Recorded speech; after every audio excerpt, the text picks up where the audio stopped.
무장을 한 군인이 국회 본회의장에 들어왔어. 헬기가 상공을 왔다 갔다 해. 이걸 해프닝이라고 볼 수 있나요? 국회의원들이 당대표가 원내대표가 담을 넘어서 들어올 수밖에 없는 상황을 만들었어. 이걸 해프닝이라고 말할 수 있나요? 국회의사당을 혹시라도 떠나면 안 될 것이라 생각하면서 지키고 있다가 오신 분입니다. 자, 강덕구 의원 오셨습니다. 어서 오십시오. 예, 아유. 자, 어제 걱정 많이 하셨는데 예. 자, 지금부터 어떤 절차를 밟고 윤석열 대통령에게 책임을 묻습니까? 민주당 입장 먼저 말씀드리겠습니다. 민주당 입장은 어제 6시에 본회의 종회하고 의원총회를 했습니다. 그래서 내부적으로 여러 의견들이 있었지만 탄핵할 수밖에 없는 상황이 온 거 아니냐라는 게 대체적인 의견이었죠. 크게 민주당이 할 수 있는, 또 국회에서 할 수 있는 게 지금 세 가지라고 생각합니다. 하나는 탄핵이 있고요, 특검이 있고요. 국민의힘은 지금 현재 적극적으로 동참하면서 윤석열 버리겠습니까? 아니면 그래도 일부는 윤석열과 손을 잡고 계속 가야 한다라고 하면서 이렇게 옹호를 할까요? 어저께 상황을 먼저 좀 설명을 드릴 필요가 있을 것 같습니다. 어저께 190명이 본회의장에 들어왔습니다. 그중에서 한 18명이 국민의힘 의원이었습니다. 18명이 다 찬성을 했죠. 근데 지금 보면 어저께 추경호 원내대표가 맨 처음에 국회에서 모이는 걸로 하다가 나중에는 당사로 이렇게 모이게 했잖아요. 그래서 제 생각으로는 한동훈 대표와 추경호 대표가 입장이 어저께 좀 달랐습니다. 그런데 한동훈 대표는 맨 처음에는 이렇게 얘기했습니다. 위법위원이기 때문에 국민과 함께 맡겠다라는 입장이었는데요. 대통령 담화가 나온다면 입장이 약간 바뀌었습니다. 어떻게 바뀌었냐면 김용현 국방장관 해임해야 된다. 그리고 동시에 이런 말을 했습니다. 이 상황에 대해서 대통령이 직접 해명해라. 이런 입장이었기 때문에 약간 기조가 좀 유보하는 쪽으로 입장이 바뀐 것 같아요. 대통령을 좀 손절하는 방향, 그렇죠. 뭔가 탈출구로 만들어 놓지 않으면 옹호했다가는 큰일 날 수 있다는 것을 감각적으로 판단했고, 자, 그래서 의원들의 분위기도 일단 윤석열 대통령을 이렇게 좀 서포트하는 것은 불가능하다 이렇게 이제 판단했다고 보면 되겠습니까? 친윤 쪽에서도.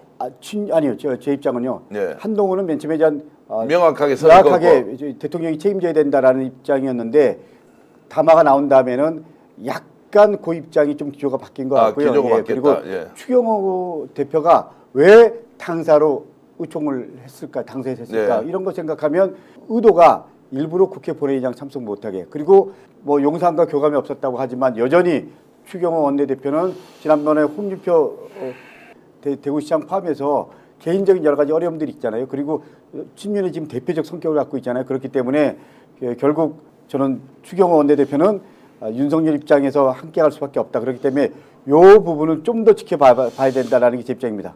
지금 홍준표 대구시장이 오늘 비상계엄 선포에 대해서 꼭 그런 방법밖에 없었는지 유감이라고 밝히면서 자신의 SNS에서 충정은 이해하나 경솔한 한밤중의 해퍼닝이었다라고 이야기를 하면 이분의 지금 정치에 대한, 국회에 대한, 국민에 대한 인지를 어떻게 해석해야 합니까? 아니, 홍준표 시장한테 묻습니다. 무장을 한 군인이 국회 본회의장에 들어왔어. 헬기가 국회 상공을 왔다 갔다 해. 이걸 해프닝이라고 볼 수 있나요? 그리고 비상계엄을 선포한 상황에서 국회의원들이 당대표가 원내대표가 담을 넘어서 들어올 수밖에 없는 상황을 만들었어. 이걸 해프닝이라고 말할 수 있나요? 이거는 그야말로 철저하게 헌법을 무시하고, 그리고 헌법을 유린하고, 그리고 입법권을 가진 헌법기관인 국회의원들을 완전히 무시한 것밖에 안 되는 아주 무거운 사항을 해프닝이라고 얘기하는, 저는 홍준표가 윤석열과 기본적으로 똑같은 인식을 갖고 있다, 뭐 이런 생각이 듭니다. 자, 정무적 감각을 발휘했을 때 지금 윤석열 대통령 스스로 물러날 것 같습니까? 아닙니까? 어떻습니까? 저는 스스로 물러나야 된다고 생각을 하는 사람인데요. 네. 뭐 담화 발표한 것 내용을 보면 전혀 그럴 생각이 없는 것 같습니다. 그렇기 때문에 우리는 좀 전에 말씀드린 대로 탄핵시키거나 그리고 내란죄를 적용하거나 뭐 이렇게 가야 된다고 생각을 하는데요. 우리가 어떻게 할 건지 이런 부분에 대한 부분은 민주당뿐만 아니고 범야당들이 함께 고민하고 함께 나름대로 안들을 만들어가는 것이 필요하다고 생각합니다. 실단 짜고 청겨누고 뛰어오는데 해퍼닝이라고 정말로 돌았구나 라는 말씀 주시는 분, 여러분들 심정 충분히 이해하고 저도 그런 생각이 듭니다. 자, 지금 국회에서 이런 이제 논의를 하고 정말로 국회가 지금 지혜롭게 접근해야 한다. 속도도 중요하지만 내용도 매우 중요하다는 생각이 좀 들고요.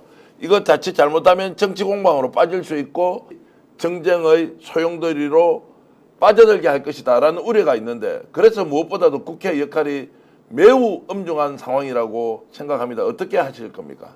저는 이제 범야권 그리고 윤석열을 탄핵시킬 수밖에 없다.